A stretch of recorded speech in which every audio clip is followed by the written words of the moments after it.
Gente, falando agora sobre o relatório do Ministério da Defesa, o relatório já foi entregue, já foi encaminhado por e-mail, e o nosso Cláudio Dantas trouxe um bastidor exclusivo sobre o que esperar desse relatório. Sobe, por gentileza. Sônia, boa noite para você também. Todos aqui somos atrasados. Atrasada não, Sônia, só te falar uma coisa. Nós aqui não nos atrasamos. Nós apenas temos a pontualidade brasileira e não britânica, tá? Melhor assim. Fontes militares disseram ao antagonista que o relatório do Ministério da Defesa sobre as eleições não trará provas de fraude eleitoral, ou seja, de intervenção deliberada para favorecer Lula. As Forças Armadas, em seu trabalho de fiscalização, segundo a apuração do nosso Cláudio Dantas, teriam apenas conseguido relacionar supostos crimes pontuais, como roubo de urnas e indícios de compra de votos em algumas sessões. Nada disso com capacidade de interferir no cômputo geral ou alterar o resultado final. Tudo indica que o documento será um banho de água fria nos manifestantes bolsonaristas que acampam há dias em frente a quartéis em vários estados do país. Jair Bolsonaro, porém, deve manter viva a tese conspiratória de que foi roubado. O engajamento da militância radical nas ruas demonstra força política e lhe garante uma certa blindagem a ações judiciais. Essa apuração do Cláudio é mais ou menos, exatamente na linha que eu também tinha levantado durante a tarde, né? Então é isso, gente. Muito barulho por nada. Vai ser a clássica, utilizando aquela clássica frase, né? A montanha pariu um rato. Em resumo, tá? O fato é que temos, apesar disso, uma minoria que está bem inconformada. Obrigado, Lúcia. Né? Não tem como, né? A gente não lidar com essa política com um pouco de senso de humor, né? Porque, enfim, tanta coisa ruim, né? E só para levar uma coisa para vocês, né, gente? Eu acho que eu parto sempre da premissa, né? Nós vivemos em um mar de lama. Se a gente não tiver um pouquinho de otimismo e um pouquinho de esperança nesse mar de lama, amigo, você vai ser dragado por tanta sujeira, tá?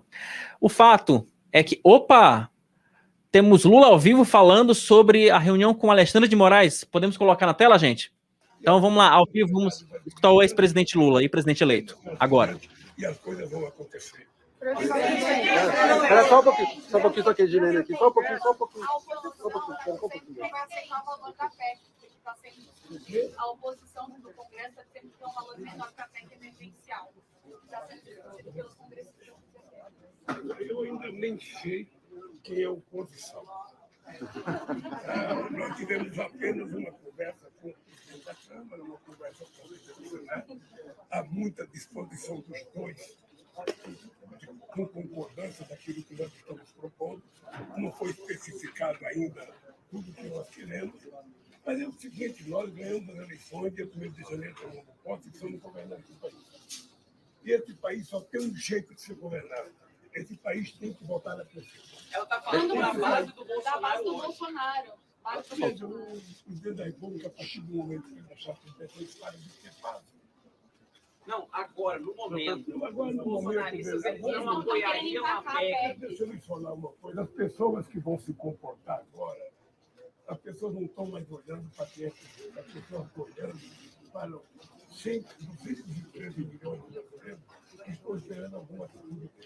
Então, o senhor acha que vai ter apoio? Nós temos um orçamento que vai ser elaborado, esse orçamento precisa ter um ajuste. Nós vamos fazer as propostas que nós entendemos que é corretas e vamos ver como é que eles se comportam. Só um pouquinho, pessoal. Sobre o relatório da defesa. Tudo vai acontecer no tempo certo, no tempo correto. O companheiro Alves, eu coloquei ele como coordenador, ele, o Alex Mercador, vão fazer um trabalho de conversar com as pessoas. E eu acho que tudo vai acontecer dentro de muita normalidade. O que eu acho que vocês poderão até ter surpresa, sabe, de como as coisas vão acontecer sem tanta briga. É o presidente, que está precisando de um novo comportamento. Sobre o relatório aqui, presidente. Sobre o relatório da defesa, o senhor teme que ele anime novamente o presidente Jair Bolsonaro a incentivar um discurso golpista, o relatório da defesa das urnas? Você abordou isso com os ministros? Olha, não existe possibilidade. Não existe possibilidade. seja, ninguém vai acreditar no discurso conflito. Eu perdi 3 eleições. Cada vez que eu perdia, eu ia para casa, lamentar, ficava triste. Eu nunca entrei em depressão, porque corintiano não entra em depressão.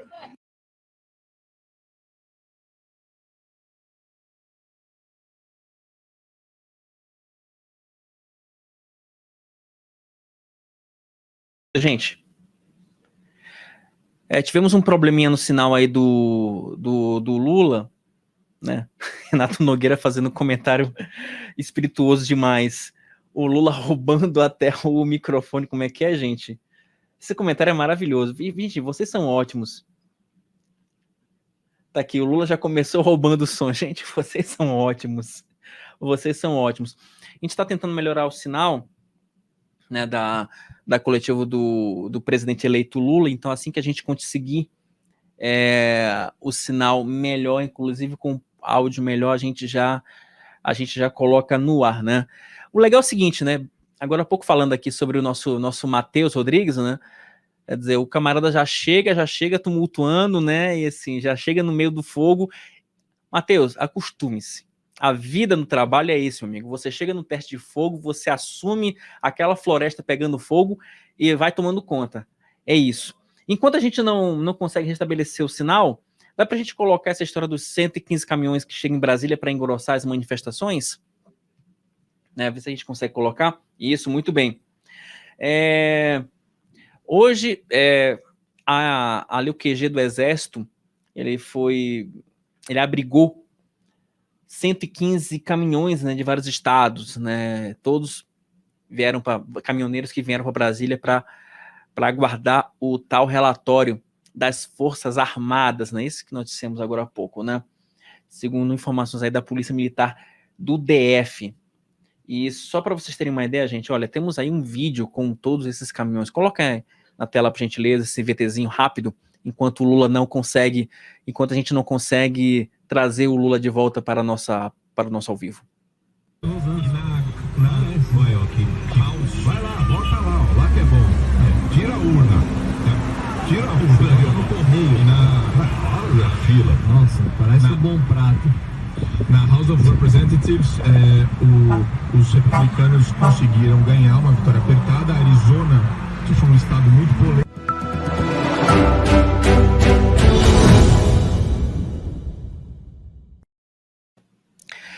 Gente, e falando sobre a coletiva, vamos tentar acompanhar aí o restante da coletiva do presidente eleito Lula. Coloca aí, por gentileza, Matheus. Então, veja, uma posse dia 1º, se depender de mim, dia 2, a gente já está colocando obra para funcionar, porque nós vamos gerar emprego, distribuir renda e fazer esse país voltar a crescer.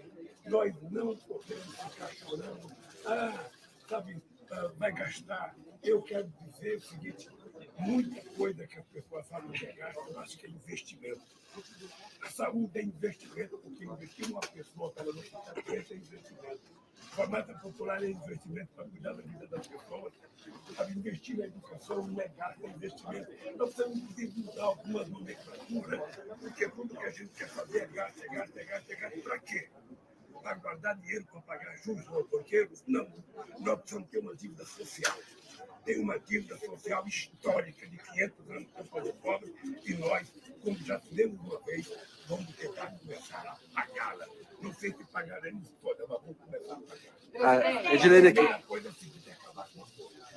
Eu vou voltar a repetir. As pessoas vão ter que voltar a tomar café, a almoçar e a jantar todo santo dia. Presidente, Edilene. logística de agenda ou foi uma escolha simbólica do senhor? Quando é que o senhor começa a anunciar o escolher da entrevista coletiva primeiro do senhor aqui em Brasília foi uma questão de agenda ou uma escolha simbólica? Quando é que o senhor começa a anunciar o Deixa eu lhe falar, é que eu precisava vir a Brasília conversar com as instituições. Então a decisão foi que eu estou viajando segunda-feira para o Egito, vou ficar fora até o dia 19 e que, portanto, eu não tinha outra oportunidade. Eu viajo segunda-feira de manhã. Eu tenho reunião com uma bancada de vários deputados 4 da manhã, vai apoiar. Depois eu vou para São Paulo e vou preparar a viagem. Por isso que eu estava aqui hoje. E eu só poderia dar a entrevista quando eu terminasse a minha última agenda. Quem será o ministro da Fazenda? Eu posso dizer para vocês que eu estou mais preocupado com vocês pela definição do Ministério. Mas como eu ainda não contei para mim, não posso contar para vocês. Obrigado, pessoal. Obrigado. Cronograma para a PEC, presidente. Já chamou, não vai chamar Henrique Meirelles? Será chamado ou não? Eu não estou pensando em E o Haddad? eu estou pensando, me desculpem. Quando eu voltar para o Egito, eu vou começar a pensar na montagem do Ministério. Aí, quando eu escolher as pessoas, vocês podem ficar certos que eu terei todo o interesse que vocês divulguem quem serão as pessoas que eu vou escolher para o governo. Presidente Lula, presidente Alckmin, qual que é o cronograma para a PEC? Qual que é o cronograma para a PEC? Quais as expectativas agora? Isso é o seguinte, isso o meu coordenador Alckmin vai sentar com o presidente da Câmara, com o presidente do Senado, e vai montar um cronograma e dizer o que nós queremos de verdade nessa PEC. É isso. Obrigado, pessoal. Que até o final do mês conseguiria aprovar. O que eu quero agradecer é que houve muita disposição do presidente da Câmara e muita disposição do presidente do Senado de fazer com que as coisas aconteçam, sabe, com a maior pressa possível. O que é importante é o seguinte, tem um prazo para votar o orçamento. Esse mês ainda o senhor acha que conseguem aprovar? Veja, eu acho que nós vamos conseguir aprovar, porque a disposição das pessoas de aprovar não é um projeto para beneficiar o presidente Lula ou o vice-presidente Alckmin, não. É um projeto para recuperar a capacidade de investimento nas coisas essenciais para o povo brasileiro. É assim que nós vamos fazer com a certeza de que vai ser aprovado. Tá bem, gente? Obrigado, pessoal. Obrigado, pessoal. Obrigado.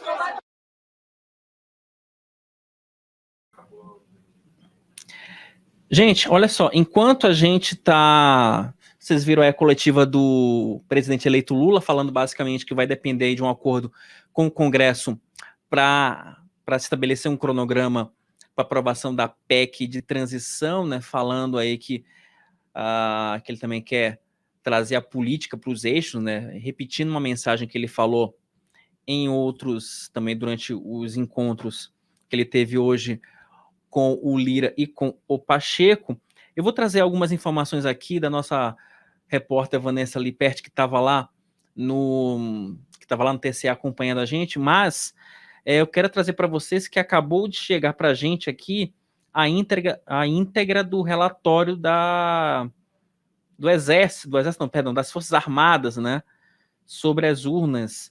Só estou tentando aqui conseguir colocar aqui, entrar aqui no documento. Já está no ar, gente? Vamos lá, coloca aí, vamos... Gente, vamos colocar...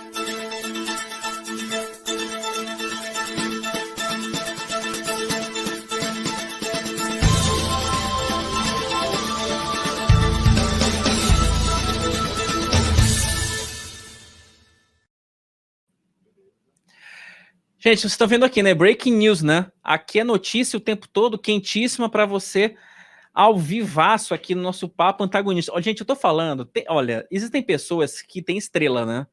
Nosso Mateuzinho aqui, né? Começou bem. O Mateuzinho, o nosso relatório tem 63 páginas.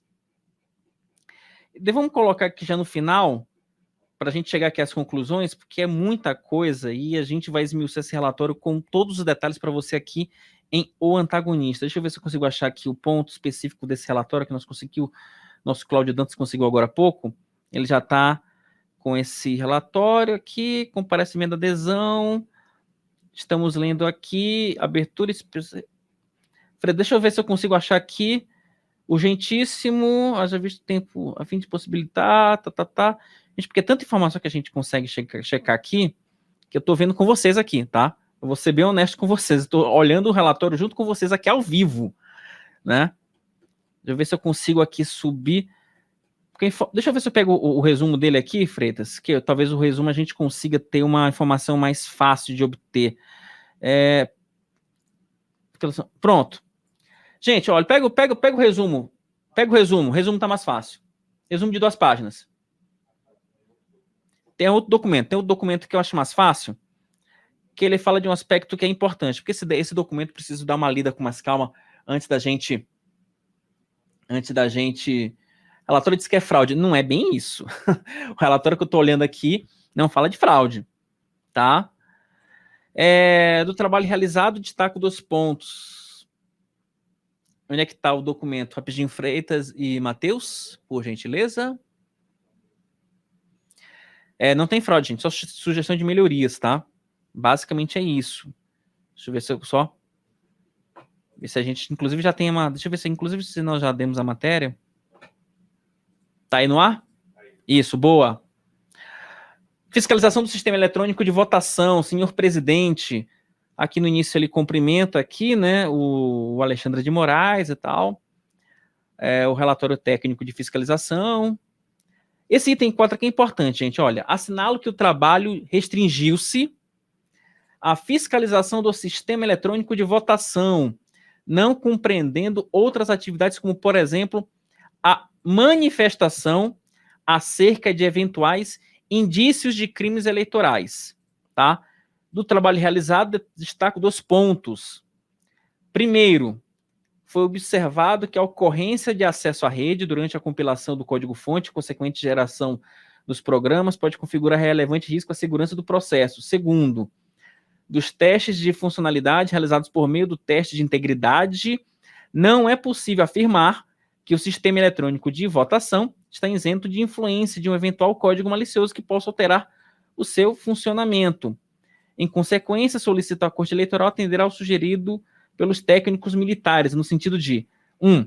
Realizar uma investigação técnica para melhorar o conhecimento do ocorrido na compilação do código-fonte e promover análise minuciosa dos códigos binários que efetivamente foram executados nas urnas eletrônicas. Para isso, apresento como sugestão a criação de uma comissão específica integrada por técnicos renomados da sociedade e por técnicos representantes entidades fiscalizadoras. Em face da importância do processo eleitoral para a harmonia política e social do Brasil, solicito ainda à Corte Superior considerar a urgência na apreciação da presente proposição. Por fim, reafirmo o compromisso perante o Ministério da Defesa e das Forças Armadas com o povo brasileiro, a democracia, a liberdade, a defesa da pátria e a garantia dos poderes constitucionais. Vejam que é um relatório bem ambíguo, né, gente? Não é uma coisa...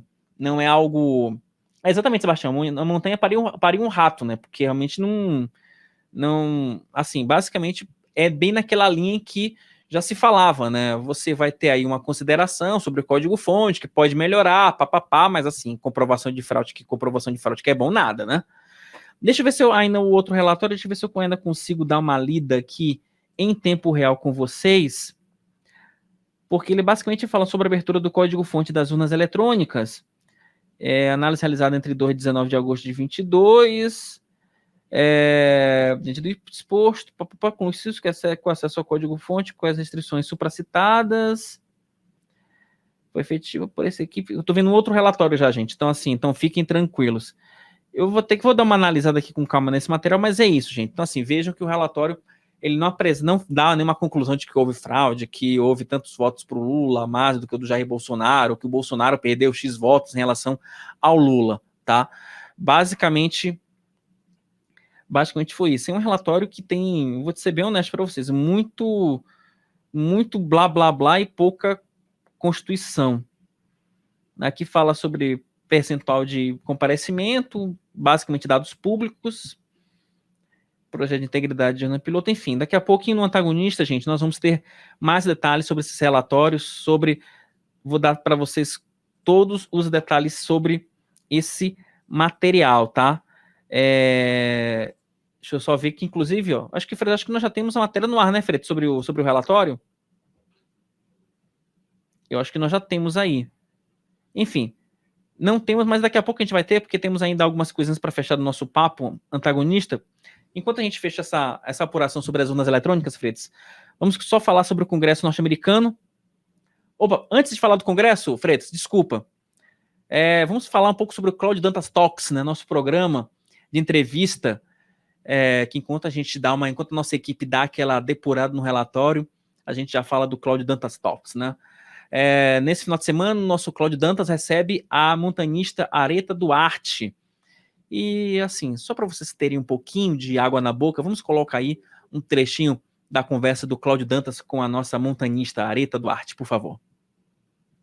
Na ascensão dessa montanha, Cláudio, eu encontrei 4 corpos, então eu entendia que existia risco de morte, sim. A média de mortes no Everest é de 8 por temporada. Nessa temporada 2021, foram 4 mortes. Então estava claro para mim desse risco. Eu não podia me permitir abusar e desrespeitar o Passang achando que, poxa, ele estava de brincadeira comigo. Ele realmente estava falando algo sério e que se eu tivesse que abortar, frustrar a chegada no topo da montanha, teria que ser respeitado, teria que ser tolerado, teria que voltar sim, naturalmente, porque a vida sobressai qualquer tipo de objetivo, qualquer tipo de plano que eu tinha estabelecido.